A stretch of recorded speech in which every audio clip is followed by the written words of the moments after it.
আসসালামু আলাইকুম। আজকে আমি একটা ভিন্ন ধরনের ডিমের রেসিপি করে দেখাবো। এটার নাম হচ্ছে ডিমের টিক্কা মাসালা। আমি প্রথমে 3টা ডিমকে সিদ্ধ করে নিচ্ছি। ডিমগুলো একদিকে সেদ্ধ হতে থাকুক, আমি ব্লেন্ডারে একটা মিক্সচার রেডি করে নিচ্ছি। দিয়ে দিচ্ছি আমি হাফ কাপের মতো টমেটো কুচি, 3টা কাঁচামরিচ দিয়ে দিয়েছি, ধনেপাতা দিয়ে দিয়েছি, 5-6টা পুদিনা পাতা দিয়ে আমি মিক্সচারটা রেডি করে নিব। চুলায় একটা প্যান বসিয়ে আমি এখানে 1 টেবিল চামচ পরিমাণ সয়াবিন তেল দিয়ে দিয়েছি। তেলটা গরম হয়ে আসলে আমি হাফ চা চামচের মতো আস্ত জিরা, 2-3টা তেজপাতা, 2টো এলাচ দিয়ে একটু ভেজে নিব। এরপর আমি দিয়ে দিচ্ছি হাফ কাপের মতো পেঁয়াজ কুচি। পেঁয়াজ কুচিটা দিয়ে আমি একটু লাইট ব্রাউন কালার করে ভেজে নিব।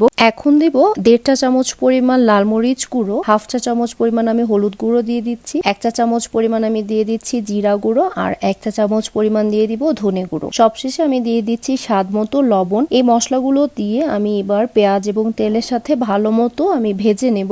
গুঁড়ো মশলাগুলোকে আমি তেল এবং পেঁয়াজের সাথে প্রায় 2 থেকে 3 মিনিটের মতো ভেজে নিয়েছি। এবার আমি দিয়ে দিচ্ছি এতে আমার যে মিক্সচারটা রেডি করেছিলাম টমেটো ধনেপাতা দিয়ে, সেটা আমি দিয়ে এবার ভালো মতো কষিয়ে নেব। তেল মশলা কষানো হয়ে গেলে আমি এখানে দিয়ে দিচ্ছি হাফ কাপেরও একটু কম টক দই দিয়ে এবার ভালো মতো মশলার সাথে মাখিয়ে নিচ্ছি। 1 মিনিটের মতো আমি একটু কষিয়ে নিয়েছি, তেলটা উপরে উঠে এসেছে। আমি এখানে দিয়ে দিচ্ছি 1 চা চামচের মতো চিনি। এখানে চিনিটা অবশ্যই দিতে হবে, কারণ যেহেতু আমি টক দই দিয়েছি, টক দইয়ের যে টক স্বাদটা আছে সেটা চিনিটা দিলে এটা ব্যালেন্স হবে। এখন ঢাকনা দিয়ে প্রায় 2 থেকে 3 মিনিটের মতো আমি মিডিয়াম আঁচে মশলাটাকে কষিয়ে নিয়েছি। এবার সিদ্ধ করে রাখা ডিমগুলোকে আমি এভাবে কেটে নিয়েছি। কেটে মশলার সাথে একটু আলতো করে আমি মেখে নিব, কারণ যেহেতু ডিমগুলোকে আমি স্লাইস করে নিয়েছি, এটা কুসুমটা ভেঙে যাওয়ার পসিবিলিটি থাকবে। ডিম দিয়ে মশলার সাথে 6 থেকে 7 মিনিট একটু লো আছে আমি কুক করে নিব। ব্যাস, কুক করে নিলে আমার এই ডিমের টিক্কা মশলা রেডি। এটা আপনারা চাইলে ব্রেকফাস্টে পরোটা দিয়ে খেতে পারেন, আর